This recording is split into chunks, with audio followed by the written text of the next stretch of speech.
let me go ahead and share a little bit with everybody about the Ike Kaya Ulu Talk Story series that we have at Windward Community College. It's something that is shared every second Friday of every month of the during the academic semester. So we have, after today, we have 2 more upcoming talk story sessions with a couple of other people that you can see on the screen.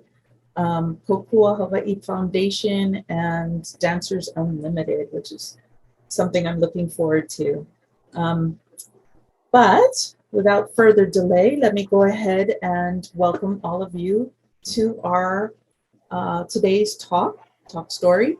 I'd like to welcome you to Fostering Pilina, which is kind of the theme for this academic semester, and our 3 different community partners that have come or have stepped forward and been willing to share a little bit about what they do in the community and tell us a little bit about their programs and share and foster Pilina, create those relationships.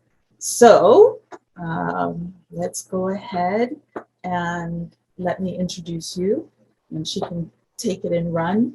This, our guest or our community partner today is Shawn Malia Kanaʻiaupuni.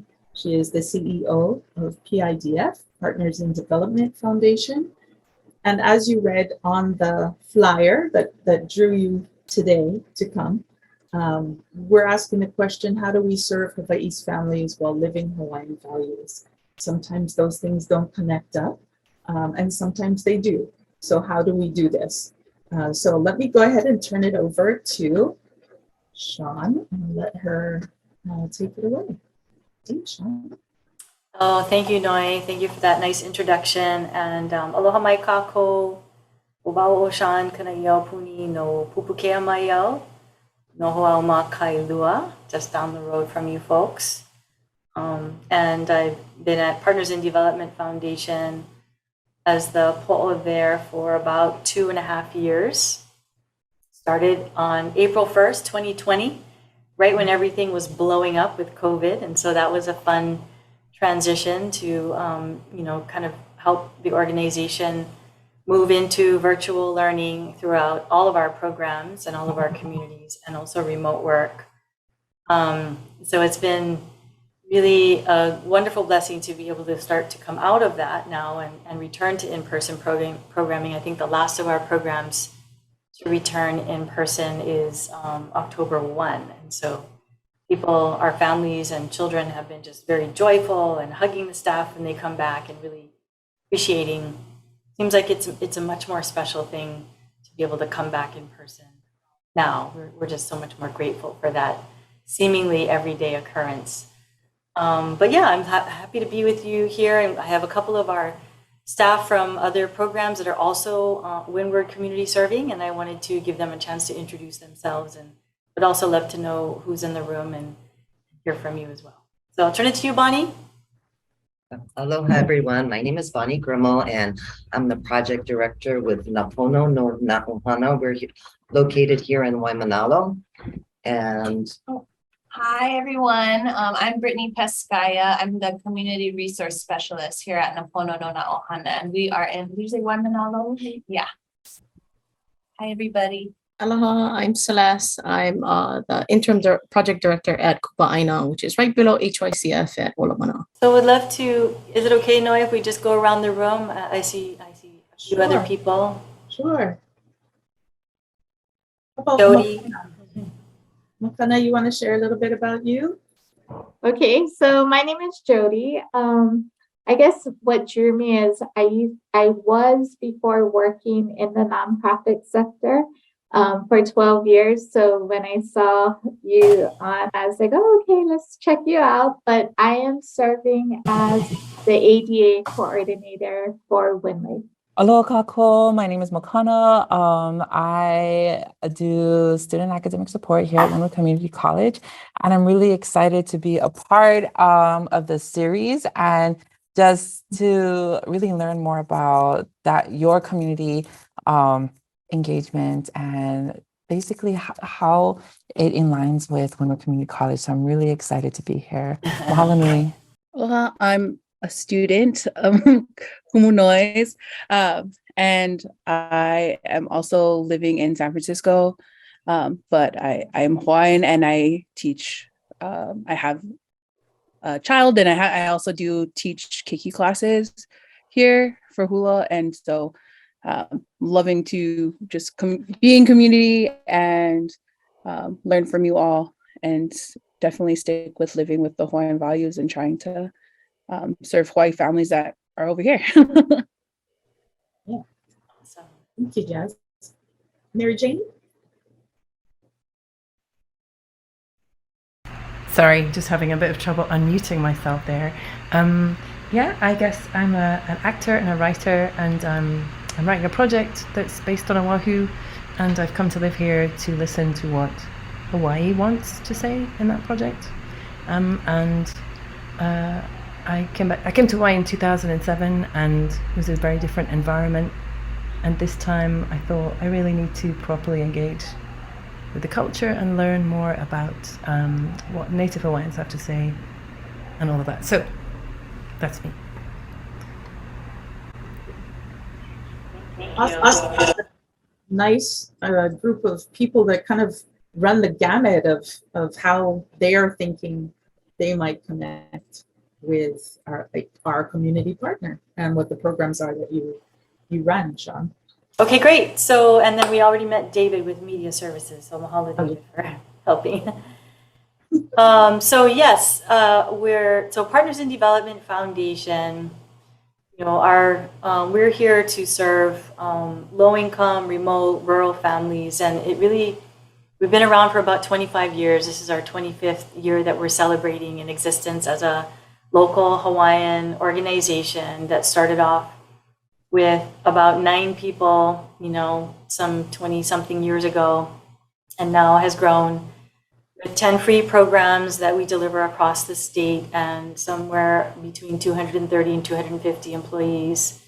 And our staff are the magic of PIDF, because they truly are the ones that lead with aloha and everything that they do in caring for and truly bringing the passion to serve with them as they reach out to build pilina with our community members and the families and children that we serve. This can be pretty talk story, and you know, I don't have a formal presentation or anything. And then, so what I'll do just so you can get a sense of it is maybe talk more globally about PIDF, the organization, and then I'll turn it over to Celeste and Bonnie to share a little bit more about the work that they're leading. And just really want to thank Celeste, who came over from Windward Community College recently and just kind of started more officially with us as interim project director a few weeks ago. So she's still kind of building her PIDF muscle, but she's been a great asset and support to our staff and all of us at Kupaʻaina Farm, which is right at the foothill or the bottom of Olomana. And she can tell you a little bit more about what she's been seeing there and experiencing. Our mission at PIDF is to inspire and equip families and communities for success and service. And we do that using our timeless Native Hawaiian values and traditions and practices, our ancestral wisdom, that ike kupuna, that, you know, is so very relevant, especially in times like these as we come out of the pandemic era and you know, kind of facing a world that is fairly divided, and, you know, with many different kinds of polarizations happening around us, and then also seeing the impact of COVID, whether it's the economic, the health impacts, or also the educational impacts that have been derived from the disrupted learning journeys that our children, our keiki, have been subject to. And this is really kind of the place where an organization like PIDF is really built to help, to serve. And that's the reason why we exist. The organization was started off by 3 community members who back in 1997 kind of sat around, maybe pauhana with a couple of drinks. I don't know what that conversation looked like, but they said it was awesome. And they said, hey, you know what, there's a lot of people in our communities who need a lot of help, and there's not a lot of vehicles to help them. So how do we become part of the solution? How do we support our community to be strong and to, raise the lahui around us? And so that's how PIDF got started. We began with one of our oldest programs, which is, some of you may know, Tutu and Me. How many of you have heard of it? A couple of you on this call. So Tutu and Me, kind of cherishes maybe restores the value and the vibrancy that our kupuna and our makua play as children's first teachers in our families. And so understanding that, some 2/3 of Hawaiian households are grandparent and mo'opuna living together. And so how do you create family strengthening supports that are based on early learning and whole family strengthening through that program? We have a range of others. But Tutu and Me is one of our programs that's statewide. It's on almost every island except Lanai, and really is part of that reach that I think many of our community members rely on, many of our ʻohana rely on. And since those days, we slowly, almost every year, as Laura, one of our executive team members who's been here since the beginning, she talks about how we all do everything. If the toilet needs to be cleaned, we're there to clean it. If a grant needs to be written, we're all going to jump in and help. If there's a report that needs to be done for deliverable, we're all going to jump in and help. And my job as CEO is to really do the blocking and tackling so that our staff can do their very best work, which is to serve community and provide the programs that they have come to our organization to deliver. And almost every year throughout the last 20, we've been adding new programs to the mix because we try to keep our ear to the ground and hear, really authentically listen to our community members and what they're saying, and understand what their needs are, and then be able to adapt and flex as a nonprofit with the agility that we have, unlike government and other bigger institutions. We're able to be very agile and flexible enough to meet the needs of our community members. And so we've just kind of grown with some core competencies, especially in early childhood education, where we have our Nāpono program, we have our Kapa'alana, which is an accredited preschool program that serves houseless and low-income families in Waianae and Hilo, and then Tutu and Me. We also work a lot in the Kohala complex area with teachers, supporting teachers and all of the students that they reach in that area to have greater access to instructional coaching, and also kind of a community school, full service community school model. And also in Honoka'a, we have an after school program there that's really based on bringing some exciting things like robotics and other ways to art to really engage students that might otherwise be like, school's not for me. How do we kind of turn on and ignite that fire in them? Some of the work in youth justice, which we spend a lot of time and energy on supporting youth in our families, and knowing that in turn they will go on to have families and nurture, serve those families in their communities themselves.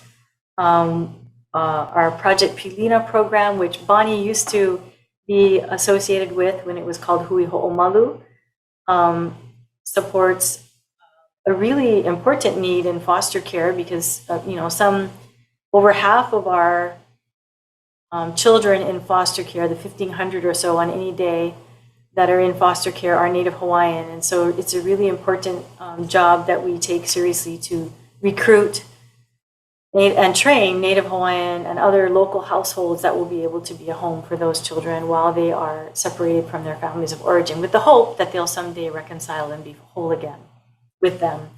And then we have a safe house for adjudicated youth called Kikamapono, which really is a place where the courts can send youth to us instead of to the prison.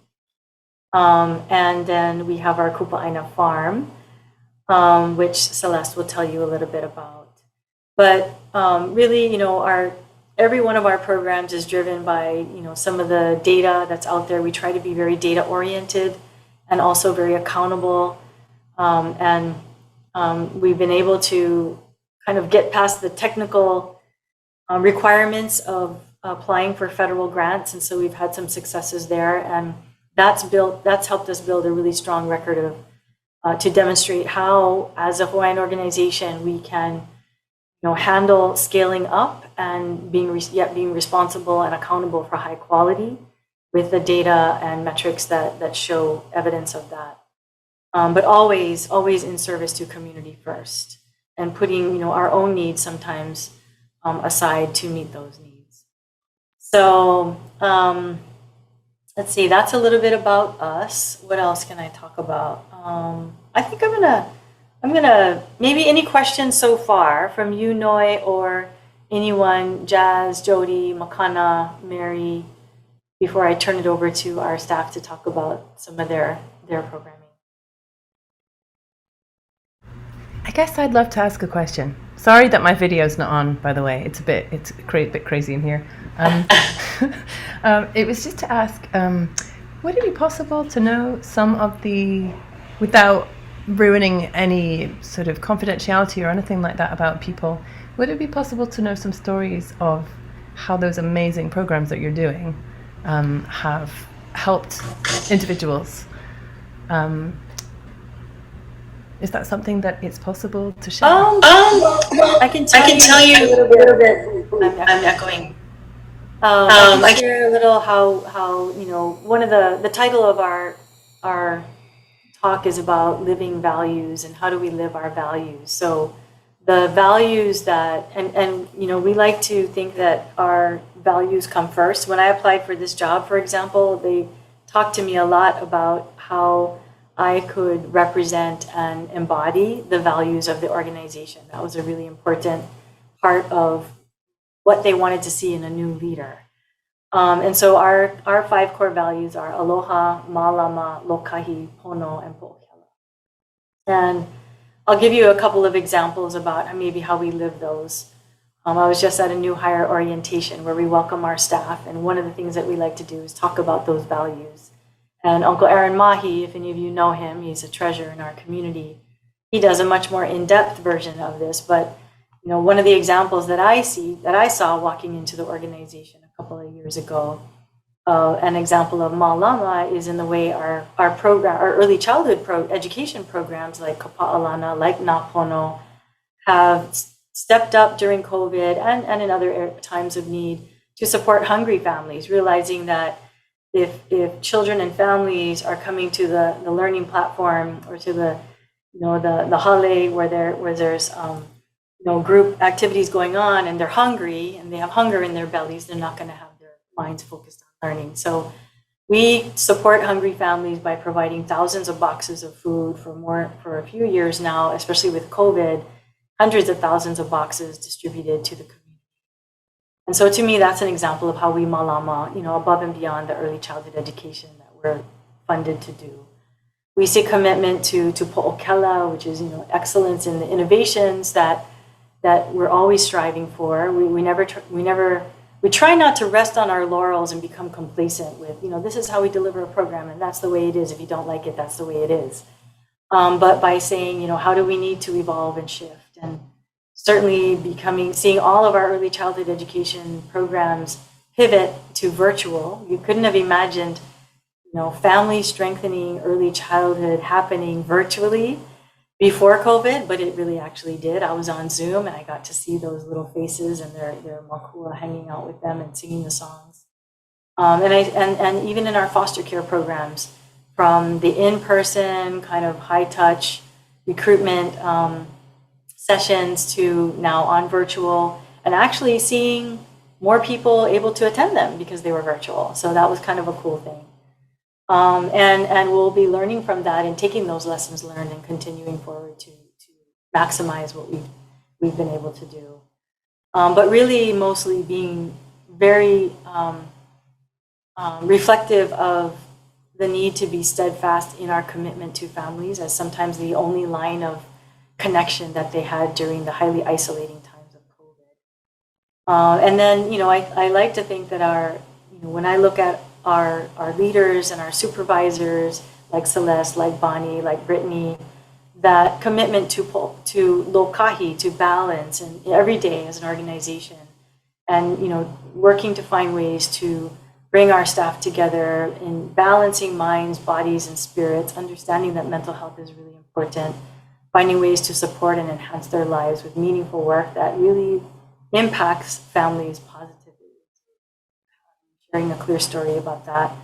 And then we know our work is pono, it's righteous, it's just, it helps when we see makua and former participants returning to our organization and deciding to work there because they felt such a positive reaction and felt such a positive sense of community in their first, meet up with our organization. However, it came like this morning, there was a woman who worked at a bank and she's brand new to our organization, but she met us through her bank's giving program, and now she's a staff member on in one of our child savings accounts programs. And many other examples of people who had, as makua, brought their keiki and then decided to come work for us. So these are all stories that really, to me, are the best testament of how we are impacting community meaningfully and truly and authentically building pilina with our those that we serve. I'm going to turn it to Celeste. You want to go next as our newest? But you have the WCC relationship, so. Okay, yes, aloha. So now leaving Windward Community College, like a month ago? Maybe like last week ago, finally letting go of my position there as the educational specialist there, working on the hale that you see behind me on our campus at WCC. And now squeezing in as an intern project manager has been a very eye-opening experience. I actually walked in not knowing what PIDF was or what it was about, and having to hear the many different programs that PIDF gets involved in. And a lot of it has to do with supporting ultimately our youth is what I see it as. Of course, our families as well, but I think for my end with Kupaʻaina, it's a lot of the youth because we work close with RISE, HYCF. When the boys come out of HYCF, they do work on our aina of Malamain, the aina, 5 acres of Kupaʻaina, of kalo, as well as banana, avocados. We have a few other trees and a few other projects that's hopefully to get started soon, so we can expand a little bit more on our farm and different types of fruits and vegetables of natural farming, natural Korean farming. So it's a lot more hands-on experience. I think about a week ago, we had another meeting and somebody asked me on surveys. And I kind of chuckled and laughed because we have no surveys right now. And I told her the only survey we have is the aina. And while they're working on the aina is allowing me to understand what's happening with them. And then when they're ready to expose their feelings or whatever else they might need help with. And we actually, just about a week ago, we finally got a social worker on Kupaʻaina. So we finally have a social worker that can deal with the students if they do want to have someone to talk to. She is there doing her practicum. So that's kind of been the interesting ride. I can go on forever. I don't know how far you want me to go with this. Celeste, I just wanted to add in for those who don't know what HYCF is. Oh, Hawaii Youth Correctional Facility, sorry. Yeah, I just wanted to have the bigger picture, yeah, of what this group of youth are that you are working with. And it's so exciting for you because it's so right up your alley, my gosh. And that's great. I think this is just an exciting time for you. I mean, literally, you just jumped into the job and here you are. So that's pretty cool. It's pretty cool. Well, I've been kind of off and on with them already with Windward Community College, got referred to by Artis, which is the chancellor, if you don't know the chancellor already. But she referred me because she heard exactly what I wanted to do and pushed me in this direction. So over the summer, Shawn actually invited me to come on board as their educational specialist as well, to work with the HYCF boys for the first time. So that was kind of actually interesting. It was good to know that there is plenty of potential in these kids. And I really hope that nobody gives up on them because they're just at the wrong place, time, wrong time. They really just need guidance. And unfortunately, they didn't have that guidance. So the fact that we can use Aina to rehabilitate them, their mental being, their state of mind, knowing that they have some kind of improvement on them, that they can work on themselves and they can recognize and that they can do it themselves. It's like such an amazing sight to see them think that way and know that sometimes, it's not them. It's just the fact that they've been pushed in the wrong place, wrong time, no guidance. And the fact that these programs that PIDF is offering them is amazing. They never had these before. And the whole reason why I got into this program was because of my nephew, that he would get incarcerated and locked up. And the things they would make him do, there wasn't enough programs provided for him to stay out of trouble. So unfortunately, yes, he's in Saguaro Prison in Arizona today. But I mean, that is ultimately he's proud of the fact that I'm still doing this and still providing the fact that we're using Aina to rehabilitate the youth. And it's nice the fact that even when we work with the RISE, they're homeless youth, they're coming 4 for $40, working 4 hours for $40 an hour. It's not much, but they're always getting educated when they're down there with us. And when they leave, they're always told that no matter what, as long as those gates are open, you come in, you come grab food, you put in the work, you get the food back. Go ahead, take what you need. We have it from chicken eggs that the chickens are on their farm, to bananas, to kalo, to making lau leaves. It's completely up to them. They can come and take what they please as long as they do, participate and get involved. There you go, Hawaiian Values. Yeah. Chicken skin.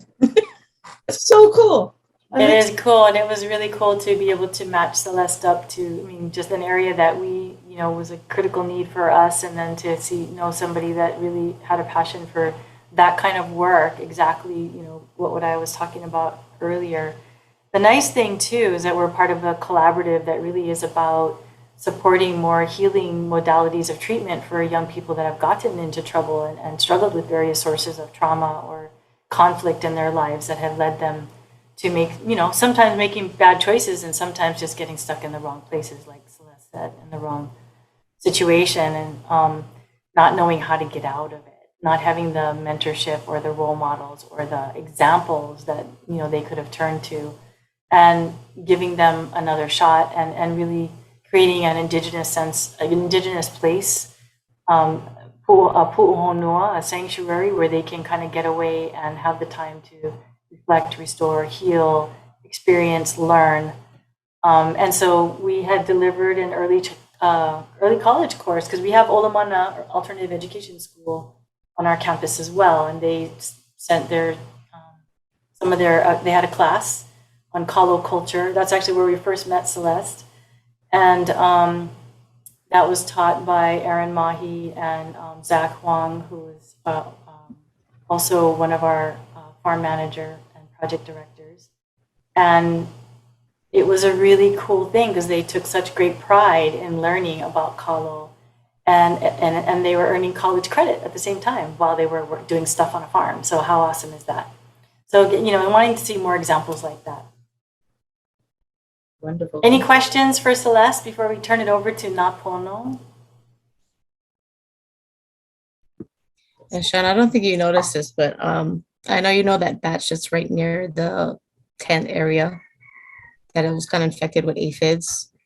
So I actually reached out to Ryan, who was in charge of those boys from Olamana, and brought them down. I'd asked him if something was wrong with one of the boys.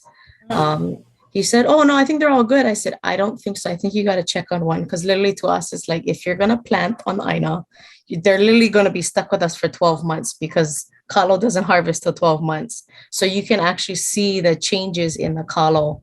And it was so funny that just that one batch had like just a few of them affected. So you could tell it was like usually one individual that was affected.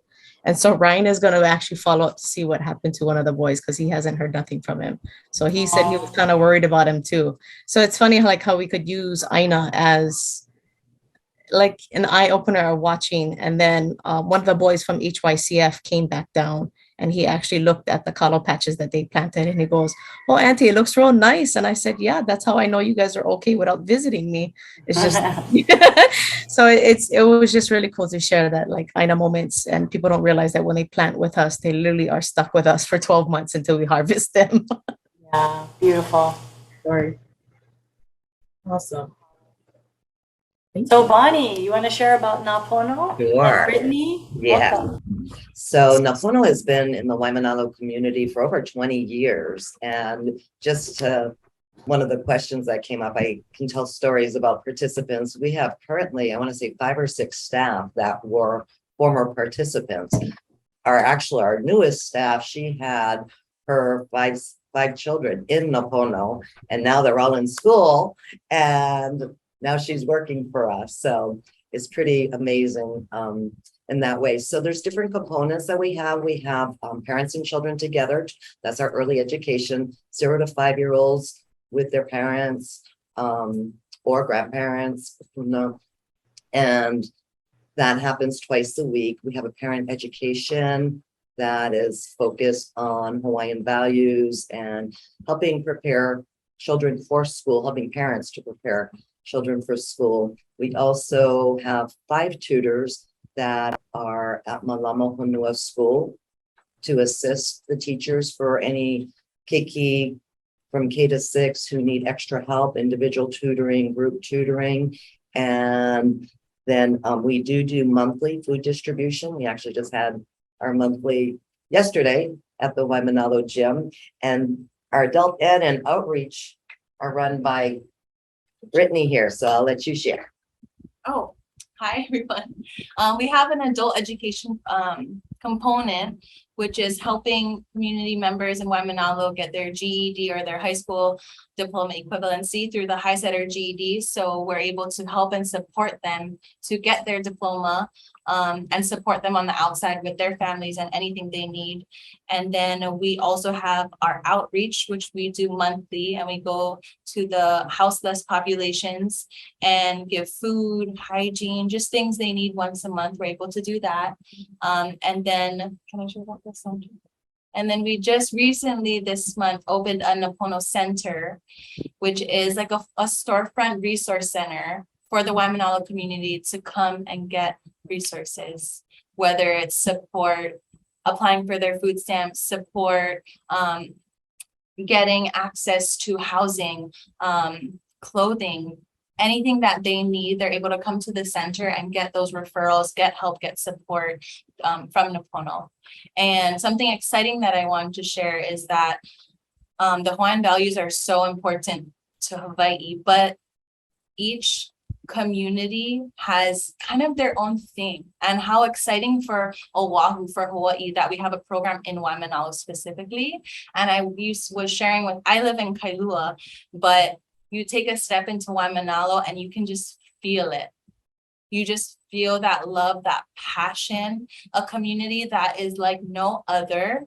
I live in Kailua my whole life. The feelings that I get in Waimanalo are completely different. And so our program is designed for those people. And what Waimanalo needs might not necessarily be what Kailua needs, what Waianae needs, what town needs, and how Partners in Development is so special because they are able to support, recognize, and do what's best, like you said, going into the community and asking them what do they truly need.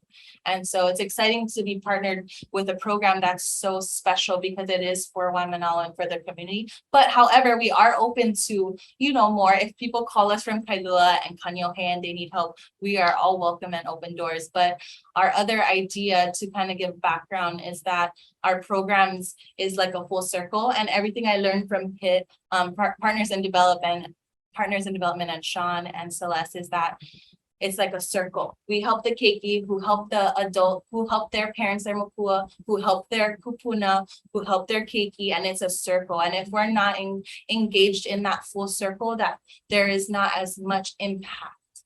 And so that's kind of what we believe and why we have our adult education, our parent education, and our child education, but not just in Napono, but also with Celeste, with Tutu and me, with Kekamapono. That is kind of the belief or what I'm learning from Shawn and all of the staff and what makes it so special here. Thank you, Brittany. Really appreciate that. Anything else, Bonnie, that you wanted to add? No. We can open it up for questions, Noi. think we have a few minutes. I just wanted to make a comment that full circle idea is something that many people miss in life, I think. We get so siloed off, and it just made me reflect on, you know, the role that the community college plays. You know, it's one snapshot in that circle. Yeah, we don't get to touch the parents much, or the, you know, the grandparents, or, you know, their kids. But that's where being part of a larger circle would make more sense, and thus this reaching out to our community partners is an attempt to try and fit ourselves within, you know, this circle, because we right now are just looking at community college. We get them for 2 years, then they go off to university. So it's interesting to think about all the different parts of PIDF and how wonderful it is that it is so interlaced, and very impressive, I think. Does anybody have any specific questions for anybody? This is your chance. I guess one of my questions would be, are you just on Oahu? Are you just serving, or are you serving statewide as well?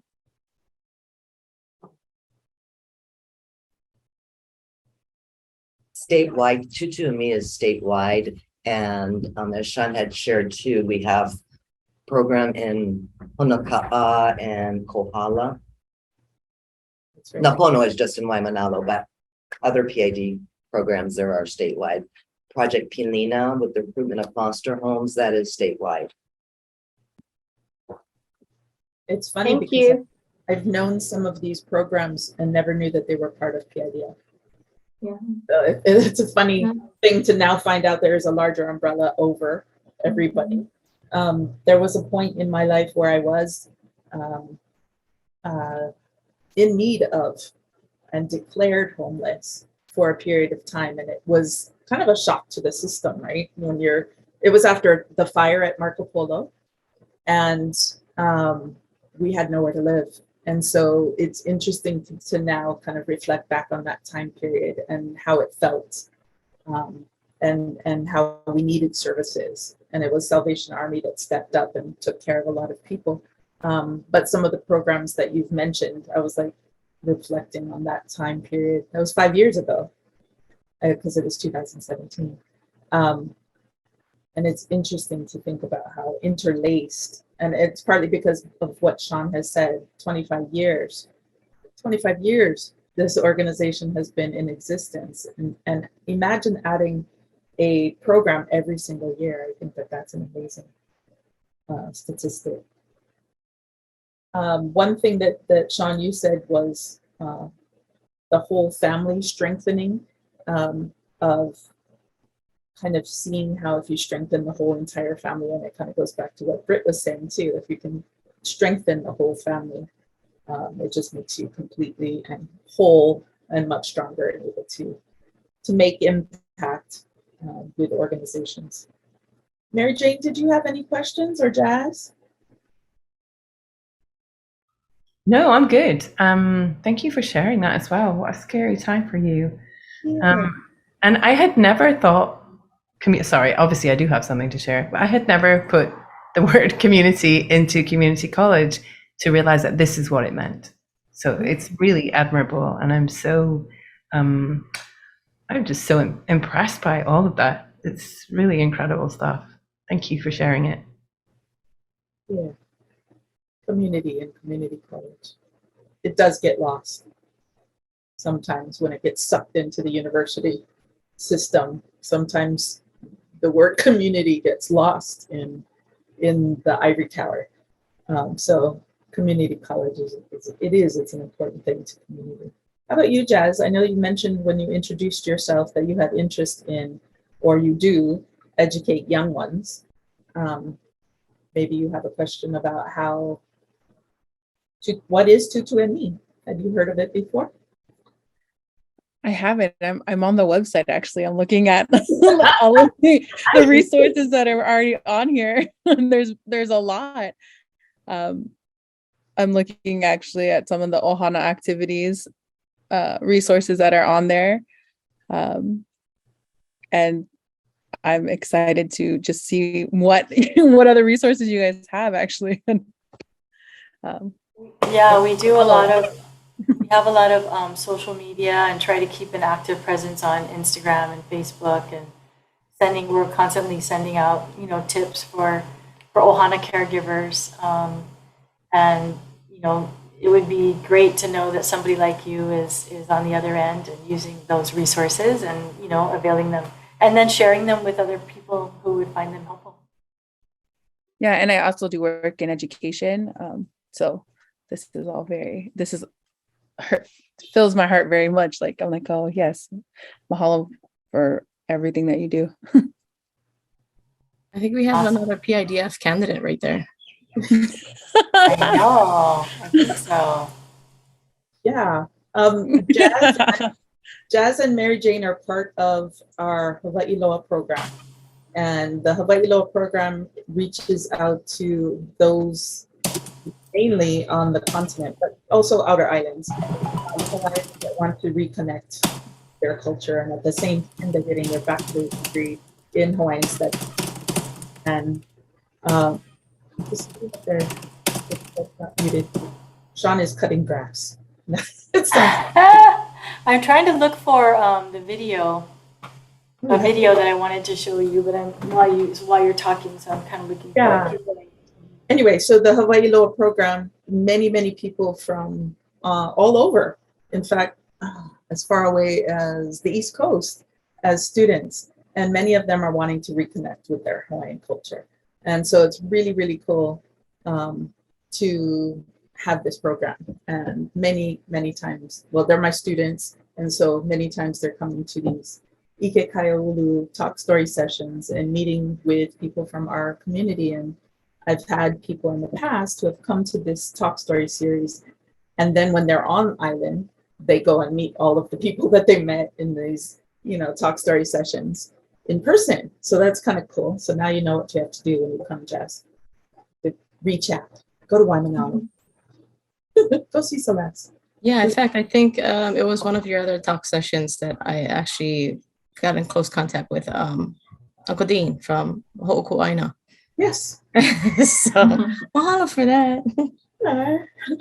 And what's really great is that this it's recorded, so it's archived and it's put up on YouTube with all of the people. I think we're up to 12 or so that I started in September 2020, and all of them are there and now being used as reference. So it's great to have this resource in this format. Shawn, were you able to find the video you wanted to show? We have about 10 minutes left. Yeah, I do. It's 8 minutes though, is that okay? So I wanted to show it to you because I think it's really important that you know about it, since it has a very windward community focus. And it's the partnership that we've been engaging in to end youth incarceration and replace it with an Indigenous model. So we did recently. Let me just run it and we'll go with it. Okay, I'm going to share sound, share screen, share.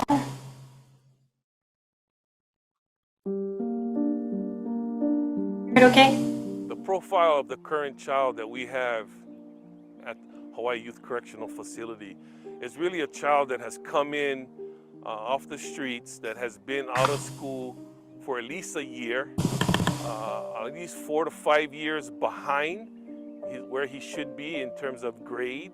He is not in any kind of family setting, and he has failed multiple attempts by the courts for diversion. So unfortunately, the way that the criminal justice system approaches young people in trouble is detrimental to their well-being.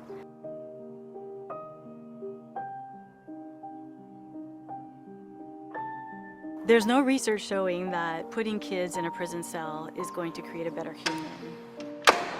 In fact, there's a lot of research showing the exact opposite. It produces criminals, it produces reoffenses, it produces recidivism, and you find them later in the adult prisons. If we talk about what it takes for anyone to heal and to restore, that's where we look to our Hawaiian cultural values and practices for the kinds of knowledge and tools that we know will be useful for their restoration, for their healing. And we really envision youth becoming healers, being healed themselves, finding that journey of healing themselves, and then also being healers in their families and in their communities. And what we want to do is replace a carceral system with these kinds of indigenous practices that are part of this home, this place.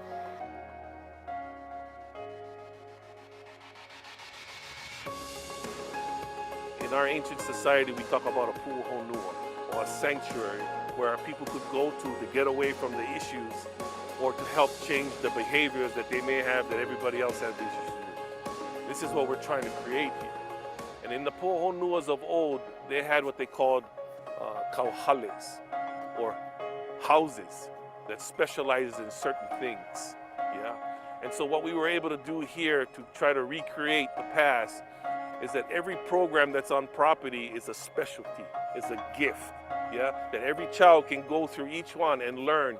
You know, everybody here is going to provide a certain perspective for a child to learn about themselves. RISE really grew out of the need that we had here on Oahu to provide services for young people that were experiencing homelessness. There really wasn't a lot of shelter options for young people experiencing homelessness. Really the only model for them was to go to one of the adult shelters and try and pull themselves up without a lot of really good adolescent specific support for them. For us, it's really about focusing in on adolescent needs, whether it's mental health, housing, basic needs such as shelter, food, water, and really just providing a safe place, first and foremost, for young people to come off of the streets, to get a hot meal, to be surrounded by adults who are going to love and care and nurture you, and provide them that safe space that they can start to see all of the possibilities for them in their life. Yeah, how's it? My name is Makaija Perez Fonseca. I'm 22 years old. I was kind of much like homeless throughout my life and stuff like that. My family, they couldn't really maintain the house we were staying in at the time, so we had to move out and stuff like that. So I hit up the place RISE, and they had an opening for me because they said there was like a waiting list and stuff like that. So I guess when I called, I was lucky because it was just they had an open spot already. I came to this farm as a volunteer, and then one of their caseworkers over there at RISE, they insisted if I wanted to join Kupa Aina Corps. That's when I actually started working, like employed and stuff like that over here at this farm, Kupa Aina. You know, this is like just out of the ordinary, you know, because I always told myself like, oh, I want to be like a carpenter or something when I grow up. It's like I never really thought I would be like working on a farm. You know, just from coming to this farm and stuff makes me like change my perspective of life, yeah. Like what I was saying, you know, I didn't know this stuff and now I know it, and you know, just like sharing it to like friends and family and stuff like that makes me feel good because they know it now, and just from them knowing it, they can like pass it on to next generations or stuff like that. That's what makes me feel good because they get to pass on the tradition and stuff.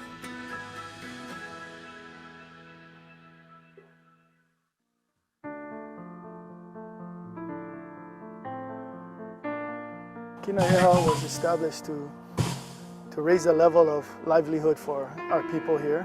Our culture, you know, my indigenous Native Hawaiian culture, it was all about taking care of the land.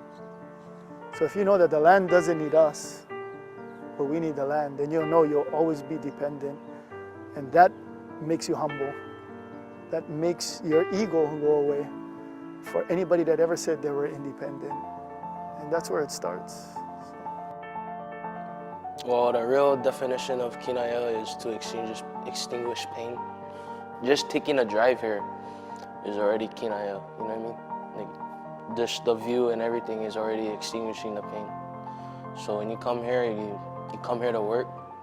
You know, Uncle Josiah and the boys, because He wants the best out of all of us. Before I came to this program, my mindset was like, oh, I didn't really care about anything. I just wanted to do whatever I wanted to do until I came over here. When I came over here, I actually got support and discipline in order for me to succeed in life. Initially, I was waiting to come here for a long time, like 6-7 months kind of. I was just thinking of ways to, you know, get myself out of what I was doing and get on a better path. And now that I'm here, I have a job, I stay out of trouble, you know what I mean? And then now I can help provide for my mom and myself. What I want to say about this program is it's a place where you can come to where you can tackle your problems and block out your fears and to find the courage to do what's right. And if you don't discover the right thing to do, you can be sure you're going to do something that you're not proud of. But when you do, if you come to this program, you probably will find the right thing to do. And when you do, finishing strong means following through. All of our youth are brilliant and full of possibility. There's no such thing as a bad kid that comes out of the womb, right? These are kids that have been dealt a bad hand and maybe have made some wrong choices. We need to commit to them and release that potential in them. And so, you know, when you think about who are our teachers, who are our business people, who are our bus drivers, who do we want our future to be?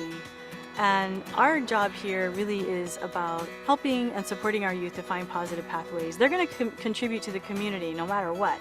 So how do we make sure that their contribution is positive? That's why we're here.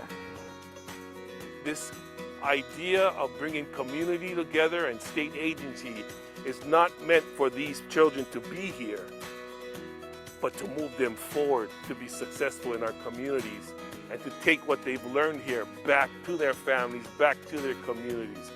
This place is meant to change everything that's around us. Yeah.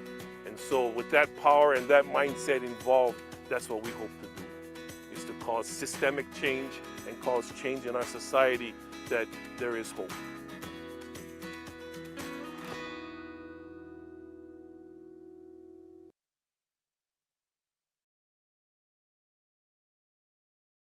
Thank you for letting us show that video to you and take up the rest of our time. I think we're literally out of minutes, and but just wanted you to have a sense of what's happening in your backyard.